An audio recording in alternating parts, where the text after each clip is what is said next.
حضرت عیسیٰ علیہ السلام کا واقعہ قرآن مجید، صحیح احادیث اور بعض معتبر تاریخی حوالوں سے معلوم ہوتا ہے۔ پیدائش کی بشارت۔ حضرت عیسیٰ علیہ السلام کی والدہ حضرت مریم علیہ السلام بنی اسرائیل کے ایک نہایت نیک اور پاکیزہ خاندان سے تھیں۔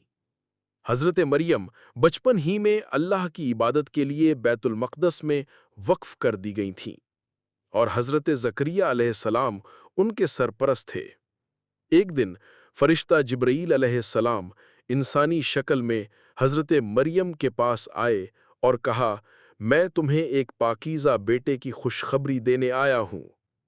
مریم علیہ السلام نے حیران ہو کر کہا، میرے ہاں بیٹا کیسے ہوگا جبکہ نہ کسی مرد نے مجھے چھوا ہے اور نہ میں بدکار ہوں؟ فرشتے نے فرمایا، یہ اللہ کا حکم ہے، وہ جو چاہے پیدا کرتا ہے۔ معجزاتی پیدائش۔ اللہ کے حکم سے حضرت مریم علیہ السلام بغیر کسی مرد کے ذریعہ حاملہ ہوئیں۔ جب ولادت کا وقت آیا تو وہ تنہائی میں ایک کھجور کے درخت کے نیچے چلی گئیں۔ اللہ نے ان کے لیے نیچے سے ایک چشمہ جاری کیا اور کھجوریں جھڑنے کا حکم دیا تاکہ وہ کھائیں اور تازہ دم ہوں۔ حضرت عیسیٰ علیہ السلام کی پیدائش بیت لحم میں ہوئی۔ پیدائش کے وقت کا معجزہ۔ جب حضرت مریم نومولود بچے کے ساتھ اپنی قوم کے پاس آئیں تو لوگوں نے الزام تراشی شروع کر دی۔ اللہ کے حکم سے حضرت مریم نے اشارہ کیا کہ بچے سے بات کرو۔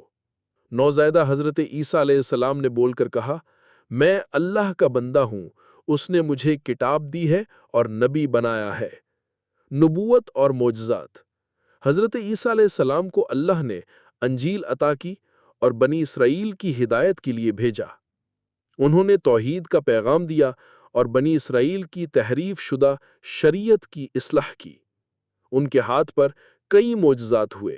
اللہ کے حکم سے پیدائشی اندھوں کو بینائی دینا، کوڑھیوں کو شفا دینا، مٹی کے پرندے بنا کر پھونک مارنے سے زندہ اڑانا، مردوں کو زندہ کرنا، آسمان سے مائدہ یعنی کھانا نازل ہونا۔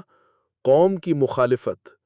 بنی اسرائیل کے اکثر سردار اور علماء ان کے دشمن ہو گئے کیونکہ وہ ان کی بدعمالیوں کو بے نقاب کرتے تھے۔ انہوں نے رومی حکومت کو اکسا کر حضرت عیسیٰ علیہ السلام کو قتل کی سازش کی۔ آسمان پر اٹھایا جانا۔ جب یہ لوگ حضرت عیسیٰ کو پکڑنے آئے تو اللہ نے اپنے نبی کو بچا لیا اور انہیں زندہ آسمان پر اٹھا لیا۔ سازشی لوگوں میں سے ایک پر حضرت عیسیٰ کی شکل ڈال دی گئی اور اسی کو